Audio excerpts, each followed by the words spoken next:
సింహాచలం ప్రసాదాల నాణ్యతపై సర్కార్ దృష్టి పెట్టింది. టీడీపీ ఎమ్మెల్యే గంటా శ్రీనివాసరావు సింహాచలంలో ఆకస్మిక తనిఖీలు చేపట్టారు. తిరుమల లడ్డు వ్యవహారం నేపథ్యంలో సింహాచలంలో తనిఖీలు చేశారు. సరుకు కొనుగోళ్లు, ప్రసాదాల తయారీ తదితర రికార్డులు పరిశీలించారు గంటా. సరుకులు, నెయ్యి నాణ్యతపై అసంతృప్తి వ్యక్తం చేశారు. బహిరంగ మార్కెట్లో 650 రూపాయలు ఉన్న ఆవు నెయ్యిని ఉత్తరప్రదేశ్కి చెందిన సంస్థ 385 రూపాయలకు ఎలా సరఫరా చేస్తుందని అనుమానం వ్యక్తం చేశారు.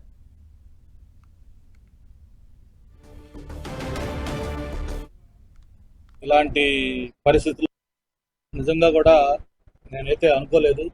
ఇలాంటి పరిస్థితిలో సింహాచలం దేవస్థానానికి సంబంధించి స్వామివారి దర్శనం చేసుకొని ఆయన ఆశీస్సులు తీసుకొని సంతోషంగా వెళ్ళాల్సిన సమయంలో ఈ స్టోర్ రూము, అలాగే సప్లైస్, అలాగే ఇందులో ప్రసాదాలకి లేకపోతే మిగతా వాటికి వాడే మెటీరియల్, వాటి వివరాలు, క్వాంటిటీలు, క్వాలిటీస్ ఇవన్నీ కూడా చెక్ చేసి ఇవన్నీ కూడా చూడాల్సిన పరిస్థితి రావడం చాలా దురదృష్టకరం.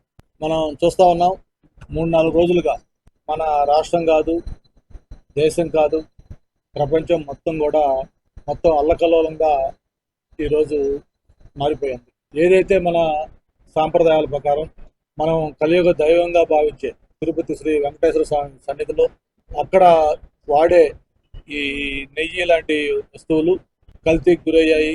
అందులో కల్తీ కూడా ఏదో జంతు సంబంధించిన ఆయిల్స్, అలాగే ఇతర ఇవి వాడుతూ ఉన్నారు.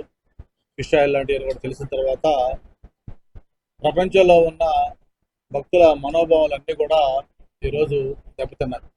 సాక్షాత్తు రాష్ట్ర ముఖ్యమంత్రి ఒక ఇంపార్టెంట్ సమావేశంలో దాని గురించి ప్రస్తావించాల్సిన పరిస్థితి వచ్చిందంటే ఈ రాష్ట్రంలో వ్యవస్థలు ఏ విధంగా నాశనం అయ్యాయి గత 5 సంవత్సరాలు అనేది అందరం కూడా ఆలోచించాల్సిన పరిస్థితి వచ్చింది. మనకి మన సాంప్రదాయాలు, మన ఆచారాలు, వ్యవహారాల ప్రకారం మనం అందరం కూడా దేవుడు అంటే ఒక అపారమైన నమ్మకం, గౌరవం, భక్తి, అభిమానం, ప్రేమతో మనం తిరుపతి వెంకటేశ్వర స్వామిని దర్శించుకుంటాం.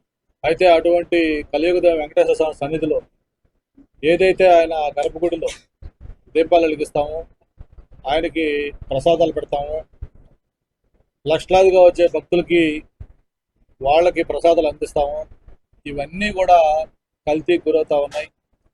మన సాంప్రదాయాలకి, మనోభావాలకి విరుద్ధంగా ఏదైతే నిషేధం ఉందో నిషిద్ధ పదార్థాలతోటి అవన్నీ అవుతున్నాయని తెలిసినప్పుడు యావత్ భక్త కోటి జనం కూడా అవాక్కైపోయారు. దానికి పాల్పడిన వారిని రాళ్లతో కొట్టి చంపేస్తారు. అటువంటి తీవ్రమైనగా ప్రజలు, భక్తులు భావిస్తారు. మరి మన కలియుగ వెంకటేశ్వర సన్నిధిలో విధంగా అయితే మరి దాంతోపాటు ఒకసారి రాష్ట్రంలో మిగతా దేవాలయాలన్నీ కూడా మనకి ప్రముఖ దేవాలయాలు టీటీడీ తర్వాత మనకి విజయవాడ కనకదుర్గ అమ్మవారు, అలాగే కాళహస్తి, శ్రీశైలం, అన్నవరం, సింహాచలం, ద్వారకా, తిరుమల, ఇట్లా ఆ తర్వాత పెద్ద టెంపుల్స్ దాదాపు 12-15 దాకా ఉన్నాయి. ఇక్కడ కూడా ఒకసారి చెక్ చేస్తే బాగుంటుంది అని అందరూ కూడా సూచిస్తే మరి ఈరోజు స్వామివారి దర్శనం చేసుకున్న తర్వాత ఈవో గారు ఇతర అధికారులతో కలిపి ఇక్కడ రావడం జరిగింది. ఇక్కడ కళ్ళు తిరిగిపోయే వాస్తవాలు అంటే ఎందుకు నేను చెప్తా ఉన్నానంటే ఇది గత 5 సంవత్సరాలుగా